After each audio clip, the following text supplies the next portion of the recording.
In a small apartment bedroom bathed in morning sunlight, 28-year-old Darla was going through her usual routine of attaching her prosthetic left arm. As she gazed at her reflection in the mirror, memories of her childhood accident flooded back. She had lost her left arm in a traffic accident when she was 9. Yet, there was a strong determination in her eyes. "Another day to do my best," Darla whispered to herself. With practiced movements, Darla slipped into her suit and pulled her hair back. It had taken her a long time to master doing these things with one arm, but now she could manage her daily routine without much difficulty. In the kitchen, her husband Mac was preparing breakfast. At 30, Mac worked as a programmer at an IT company. Darla couldn't help but feel blessed seeing his gentle smile as he greeted her. "Good morning, Darla." "Good luck with your meeting today," Mac said. "Thanks. I hope your new project goes well too," Darla replied. They had met 3 years ago when Mac was assigned to the IT department at the department store where Darla worked. Their relationship evolved from colleagues to friends, and eventually to lovers. Mac never once made an issue of Darla's disability, falling in love with her strength and kindness. However, their relationship faced a significant obstacle: Mac's mother, Eleanor. At 55, Eleanor came from a wealthy background and was well known in social circles. While outwardly devoted to charitable causes, she harbored deep-seated prejudices. Eleanor strongly opposed their marriage. "Marrying someone with a disability? What will become of your future?" she tried to persuade Mac. But Mac stayed true to his love for Darla, and they held their wedding ceremony 2 years ago. Though Eleanor reluctantly attended the wedding, her cold gaze remained unchanged to this day. Despite this, Darla and Mac enjoyed a happy newlywed life. Darla took pride in her work at the department store. While working in customer service, she also helped support customers with disabilities, drawing from her own experiences. Well respected by her colleagues, Darla led a fulfilling life. One evening, Darla wasn't feeling well. Mac asked with concern, "Are you okay? You look pale." Darla shrugged. "I'm just tired, I think." But when the symptoms persisted, they decided to visit the hospital. There, they received unexpected news. "Congratulations. You're pregnant, Darla," the doctor announced. Darla and Mac exchanged looks of surprise and joy. However, worry soon clouded Darla's expression. "But with my body, can I raise a baby?" Darla said in a small voice. Mac gently squeezed his wife's hand. "It'll be fine. We'll make it work together." Encouraged by her husband's words, Darla gave a small nod. Yet anxiety swirled in the depths of her heart. She wasn't ready for this new chapter in her life. And there was another major concern: how to break this news to Eleanor. Darla shuddered at the mere thought. That night, lying in bed, Darla and Mac talked about their future. Though their conversation was filled with hope, there was a slight tension in their voices. They had resolved to face this new challenge together. Darla and Mac stood before Eleanor's mansion. The marble columns and meticulously maintained gardens spoke of its luxury. Darla took a deep breath and squeezed her husband's hand. "It'll be okay," Mac smiled gently. "We're in this together." When they rang the doorbell, a maid greeted them. They were led into a spacious living room where crystal chandeliers hung from the ceiling and antique furniture adorned the space. Eleanor sat gracefully on the sofa. Her perfect makeup and expensive jewelry clearly displayed her social status. Mac, Darla, Eleanor greeted them in a cool voice. What brings you here today? Mac cleared his throat before speaking. Mother, we have important news. Darla felt her body stiffen with tension as Eleanor's sharp gaze turned to her. Darla is pregnant, Mac announced, unable to contain his joy. We're going to be parents. After a moment of silence, Eleanor's expression transformed. Anger and disgust distorted her elegant features. Don't be ridiculous, Eleanor said in a low voice. A one-armed person having a child. It's a disgrace to this family. Darla was speechless. Mac raised his voice in protest. Mother. That's not. Be quiet. Eleanor stood and walked toward Darla. Do you understand? How difficult it will be for a disabled mother to raise a child. How much that child will suffer. Darla responded with a trembling voice. I can do it. With Mac. How foolish, Eleanor sneered. Get an abortion immediately. That's the best choice. Mac grabbed his mother's arm. Stop it. This is our child. Our decision. Eleanor shook off her son. You don't understand. How society will view this. What will become of our position? Darla stood up, fighting back tears. This is our child. We will raise it with love. Hatred flickered in Eleanor's eyes. Fine. But remember. This is your choice. Don't come crying when you regret it. After that day, Eleanor's attitude changed completely. Her superficial kindness vanished, replaced by obvious harassment. Anonymous calls began coming to Mac's company, and his reputation steadily deteriorated. One day, Mac came home with a dejected expression. My promotion, it was cancelled. Darla embraced her husband. Why? You've been working so hard. Mac shrugged tiredly. I don't know. But I think Mother's behind it. Eleanor's influence extended further than they had imagined. Pressure began mounting at Darla's department store too, and her work environment gradually worsened. One day, when Darla returned from work, Eleanor was waiting in front of their house. What do you want? Darla asked cautiously.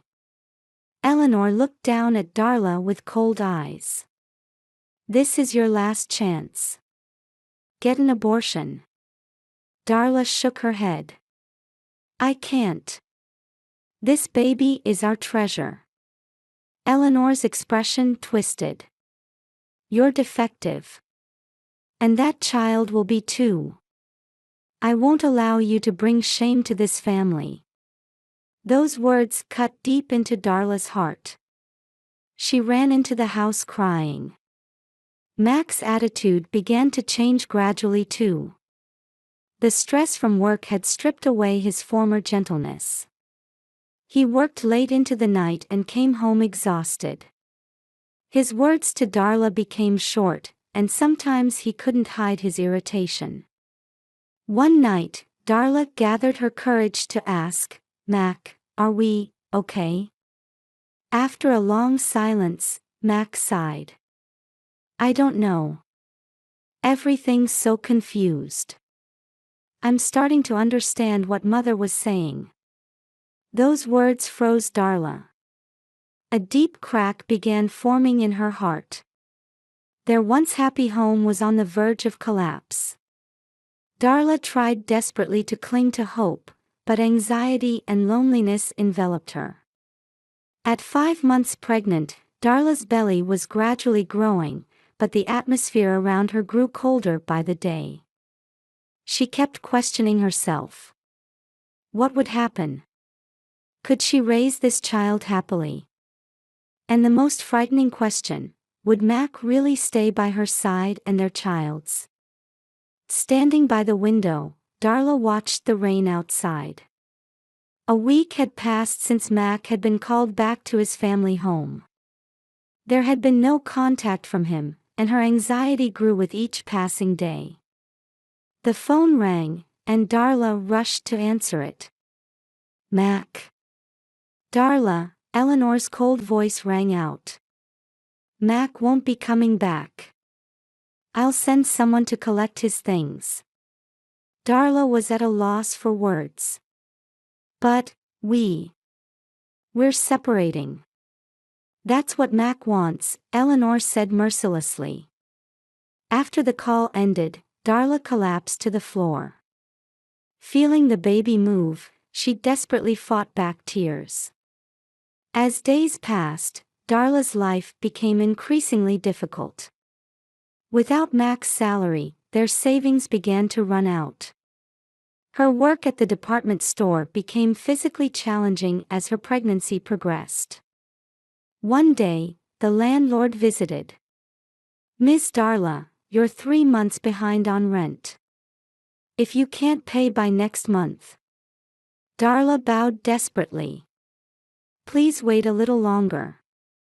I'll definitely pay. However, she couldn't gather the rent money by the promised date. At 7 months pregnant, Darla packed her few belongings and left the apartment.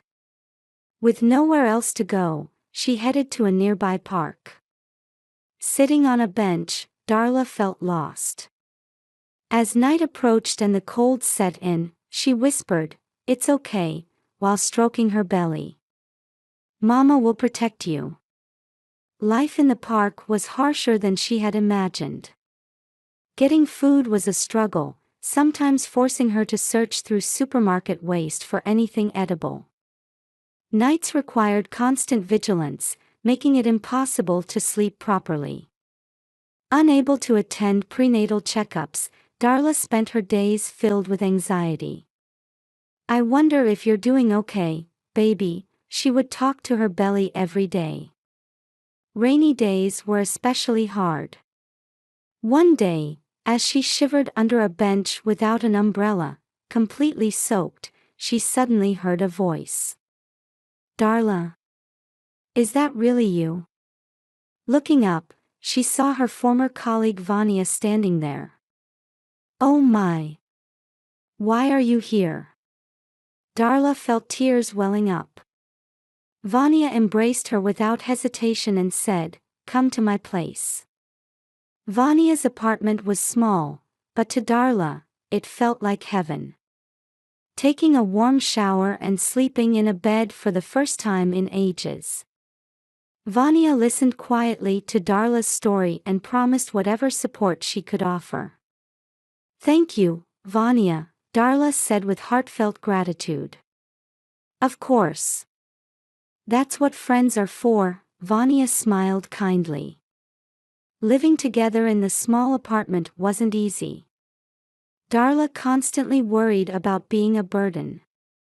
However, Vanya never showed any signs of minding, and instead worried about Darla's health. "The baby seems healthy," Vanya said, placing her hand on Darla's belly. "They'll be strong, just like their mother." Darla smiled, but anxiety still churned inside her. What would happen next? Would Mac come back? Could she raise a child alone? When Darla entered her 9th month of pregnancy, Vanya's night shifts increased. "For living expenses," she said, but Darla felt overwhelmed with guilt. One midnight, Darla woke to severe abdominal pain. No way. She looked at the clock. Vanya wouldn't be back for hours. The pain intensified. Darla desperately tried to breathe deeply. "Not yet, baby. Just wait a little longer." But the contractions grew closer together. Darla made a decision. She didn't want to burden Vanya. Struggling to her feet, she left a note and walked out. The night park was eerily quiet. Darla headed toward her familiar bench. "We can do this, just us," she tried to convince herself. Under the moonlight, a pregnant woman walked through the park. Her figure looked painfully lonely. Darla slowly sat down on the bench, fighting through the pain. "Okay, baby," she whispered. "This is the beginning of our new life together." And then, her cries broke the night's silence. The park at midnight was wrapped in an eerie stillness. Darla sat on the cold bench, enduring intense contractions. "Someone, please help," she whispered softly, but there was no one around. Pain washed over her like waves. Darla kept taking deep breaths, desperately trying to stay calm. "It's okay, baby. Mama will do her best." She spotted a figure in the distance and felt hope rise. "Excuse me. Please help," she called out with all her might. But the figure merely glanced at her before hurrying away. Despair washed over her. Darla cursed her situation through tears. Why did it come to this? Meanwhile, at Vania's apartment, Vania had returned home to find Darla missing and was panicking. "Darla? Darla, where are you?" She searched the entire apartment but found only a note on the bed. "I'm sorry, Vania. I didn't want to be a burden." "You fool!" Vania cried out. She immediately threw on her coat and ran outside. "Where are you, Darla?" Vania desperately ran through the streets, checking the park, the station, and every place she could think of where Darla might go. Her anxiety grew with each passing minute. By then, Darla's condition was rapidly deteriorating.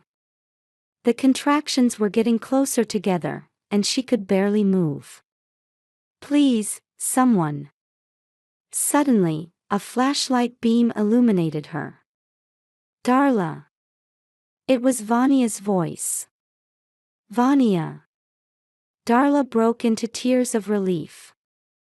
Vania quickly checked Darla's condition and tried to call an ambulance on her phone.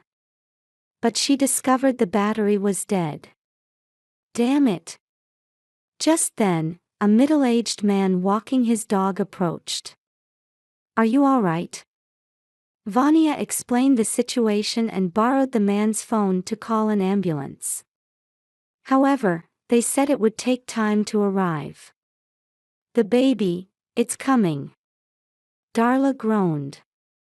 Vania and the man exchanged glances. "We'll have to deliver here," Vania decided. The three worked together to prepare for an improvised delivery. Vania held Darla's hand while the man spread out blankets. "Come on, Darla. You can do this." Vania encouraged. Darla pushed with all her might, showing strength that belied her disability. "Ugh, ah. I can see the head."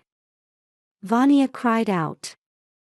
Darla gathered her last reserves of strength. And then, just before dawn, a strong baby's cry echoed through the park.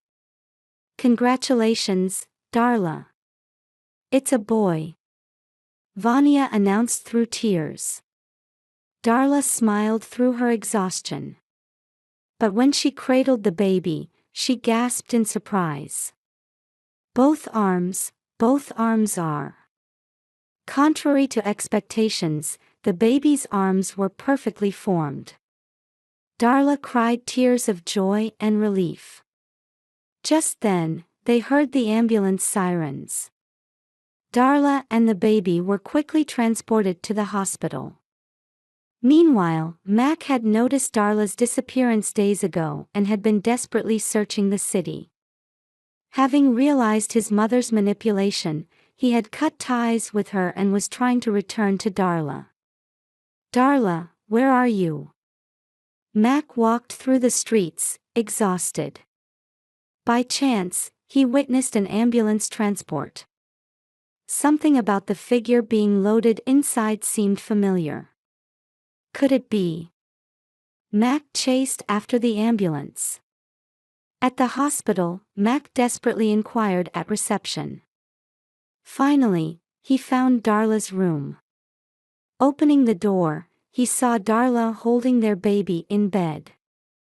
Darla. Darla looked up and their eyes met. Mac. Silence fell between them. Then Mac rushed forward and embraced both Darla and the baby. I'm sorry. I'm so sorry. Darla accepted Mac's embrace through tears.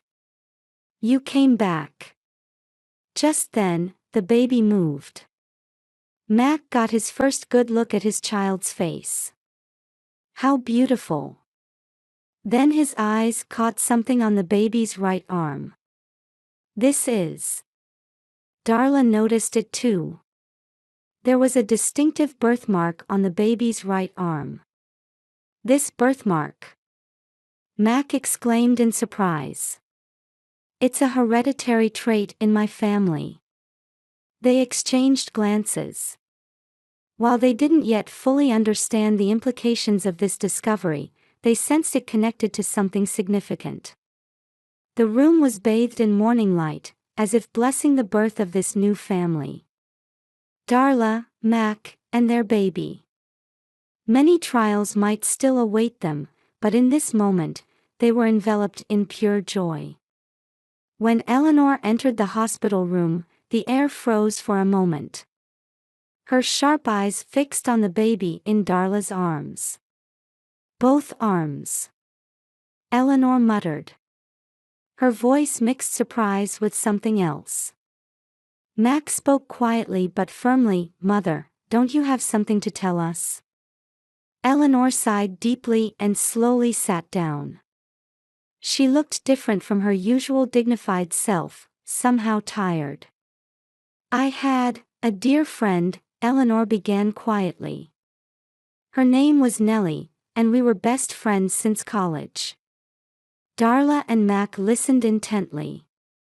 It was the first time Eleanor had ever shared something so personal. She too had one arm. Eleanor's voice trembled slightly. She lost her left arm in an accident, but she lived life positively afterward.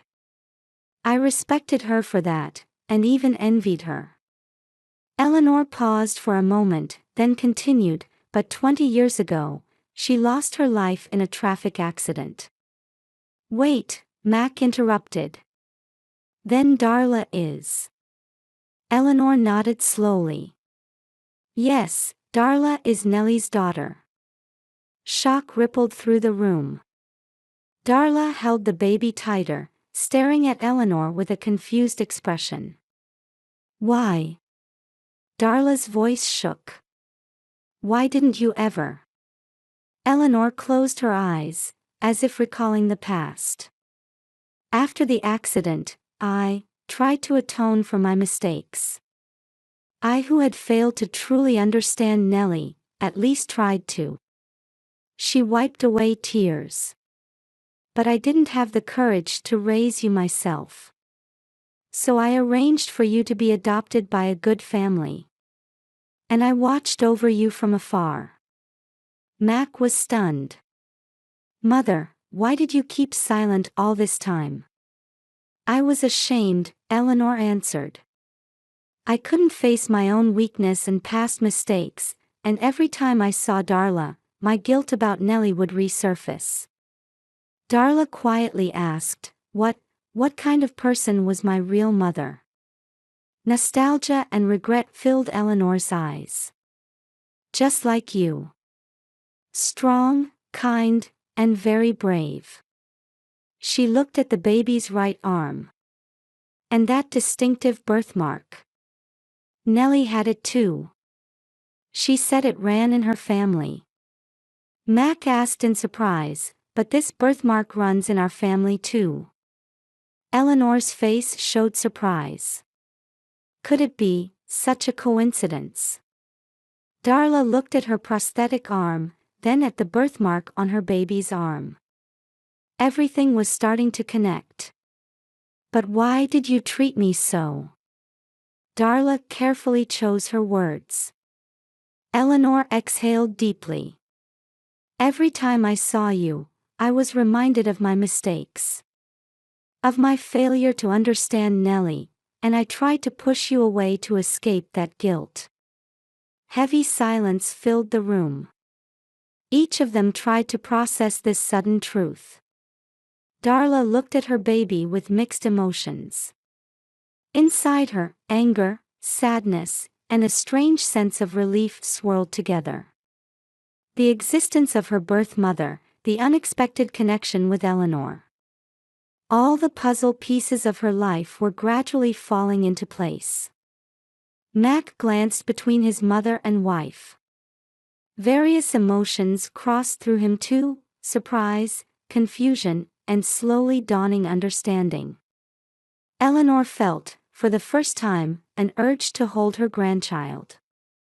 But she told herself she hadn't earned that right yet. I don't expect to be forgiven, Eleanor said quietly. But if possible, could we start over? For Nellie's sake, for all of you. Darla and Mac exchanged glances.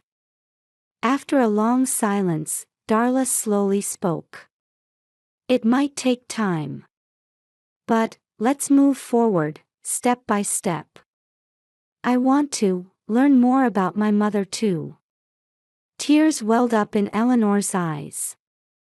It was a release of emotions she had suppressed for years. Thank you, Eleanor said softly. I've kept all of Nellie's photos and mementos. I've been saving them, hoping to show them to you someday. The morning sunlight streaming through the window gently embraced this family, newly bound together.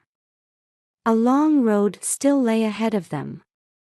It would take time to heal old wounds and build new relationships. But in this moment, on the foundation of truth, they were ready to take their first step forward. The baby made a small sound, drawing the attention of all three. As Darla gently soothed the baby, smiles naturally appeared on Eleanor and Mac's faces. This tiny life became a symbol of their new beginning. Moving forward from past pain and regret toward a future filled with love and understanding. It wouldn't be an easy journey. But in this moment, a light of hope burned in their hearts. The air in the hospital room felt heavy. Darla, Mac, and Eleanor gazed at each other, while the baby slept peacefully in Darla's arms. Eleanor took a deep breath and spoke. Darla, Mac, and this little one. I am truly sorry. At those words, as if a dam of long-suppressed emotions had broken, tears began flowing from Darla's eyes. Why? Darla's voice trembled. Why did you keep silent all this time? I had a right to know. Mac stood supporting Darla with a hand on her shoulder, his eyes mixing anger with sadness. Eleanor bowed her head deeply. I was afraid. The pain of losing Nellie, the guilt of not being able to raise you myself. I didn't have the courage to face it. But that's no excuse, Mac said harshly. Do you understand how much Darla has suffered? Eleanor raised her face, looking at Darla through tear-clouded eyes. I know. My prejudice and weakness hurt you. It's a mistake I can never fully atone for. Holding her baby close, Darla said quietly, I don't know if I can forgive you yet. But for this child's sake, and for my own, I want to move forward. Eleanor slowly stood and tentatively approached Darla. Please give me a chance. I want to love you and this child, for Nellie's sake too. And I want to make right my own mistakes. Mac looked between his wife and mother, letting out a deep sigh. It won't be easy. But I hope we can overcome this together, as a family.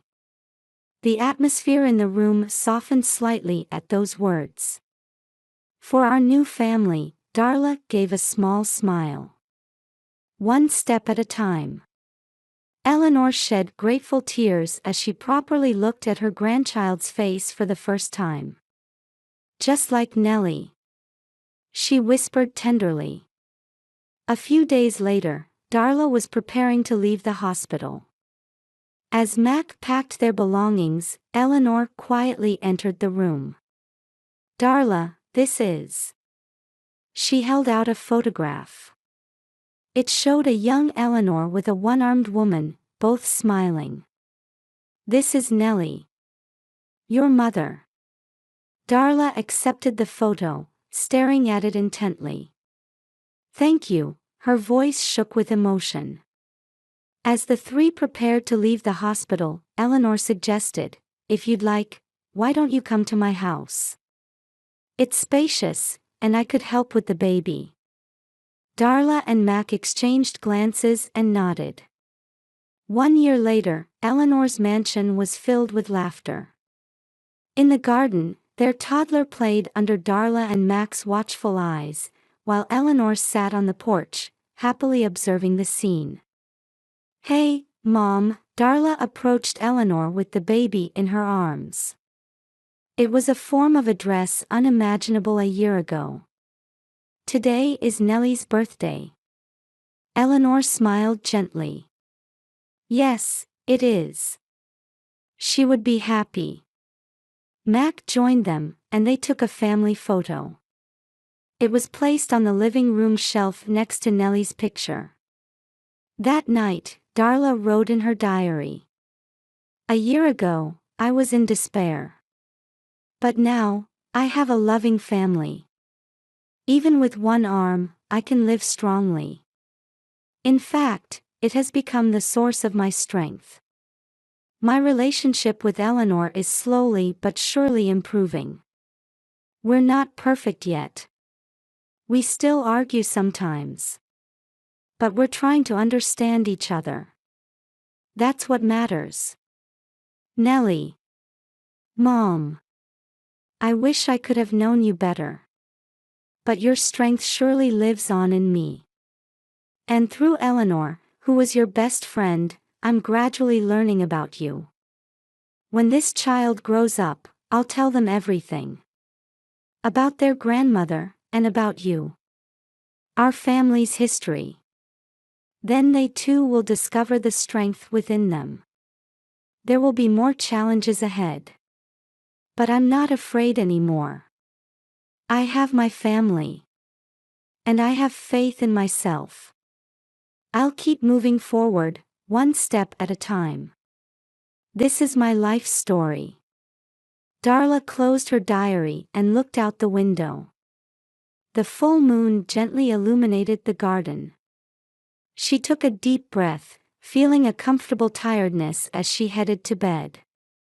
Tomorrow would bring another new day. New challenges and new joys awaited.